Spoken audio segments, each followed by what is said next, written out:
គ្នាទីបំផុតពីរនាក់ដឹងកំហុសខ្លួនឯងវិញហើយឥឡូវមកសុំទោសវណ្ណឥឡូវចង់ដឹងថាភាកក្រោយល្អមើលប៉ុណ្ណាទៀតទេ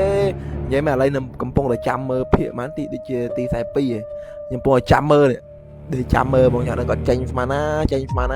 ហើយទីខំតែគាត់ចេញថ្ងៃហ្នឹងមកភាកទៀតចុះខាងនេះគ្នារឿងស្អប់ចំពោះលើចាញ់ហើយចាំការទៀតណាតែមើលលឿនរឿងចាញ់ហើយចាញ់មិញហ្នឹងតែមើលលឿនខ្ញុំតែមើលមិញល្អមើលណាគ្នាអើយល្អមើលខ្លាំងមែនទែនភាកហ្នឹងល្អមើលខ្លាំងមែនទែនអញ្ចឹងចង់ឲ្យគាត់ចេញមួយថ្ងៃ3ភាគ4ភាគអញ្ចឹងណាអីយ៉ា3នាក់នឹងធ្វើបាបសុកវ៉ាន់ទៀតទៅនោះមានរឿងអីចេះ3នាក់នឹងមកតាមចងកម្មចងពីគេរហូតអត់ចាំចេះ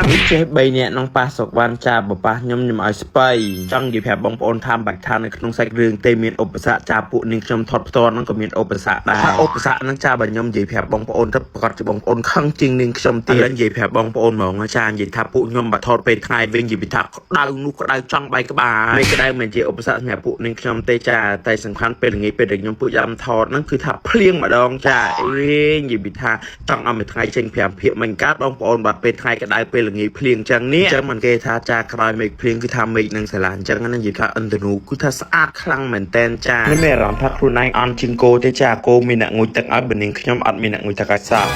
មិនញៀបចូលដេកហ្នឹងណាទាំងអស់គ្នាដឹងខ្ញុំភ្លេចអីចាភ្លេចលៀបណៃគីឡូរបស់ម៉ែបេនេះគឺថាល្អប្រាច់ខ្លាំងមែនតែនចាអ្នកទាំងអស់គ្នាប្រកាសជាដឹងហើយថាមួយរយៈនេះនឹងខ្ញុំថតរឿងចាផាត់មុខជាប់ខ្លាំងមែនតែនចាតាំងពីព្រឹកតយប់តាំងពីយប់តព្រឹកចាំមួយថ្ងៃសិនតែ3-10ម៉ោងពេញតែម្ដងចាអ្នកណាខ្លះមានមុនតូចមុនធំចាំមុខចំអាចក្រួយស្នាមកទួលរមោអីនឹងចាងាយមកប្រើជាមួយនឹងណៃគីឡូរបស់ម៉ែបេឡាគឺថាល្អប្រាខ្លាំងមែនតែនចាសាក់ប្រើត្រឹមតែ5ទៅ7ថ្ងៃចាតនីឲ្យមុខសស្អាតពីគេជប់តែម្ដងចាហើយសំបីតែលើ packaging ក៏គាត់បានដាក់ដែរចាហើយគឺថាលាបចូលអស់តែម្ដងចាអត់មានស្អិតកបតាក់លើមុខអីទេហើយបងប្អូនអរគ្នាពេញចិត្តវីដេអូបែបនេះកុំភ្លេច like Share Comment Follow ម្នាក់មួយផងណាអរគុណបាយបាយជម្រាបលាបាយ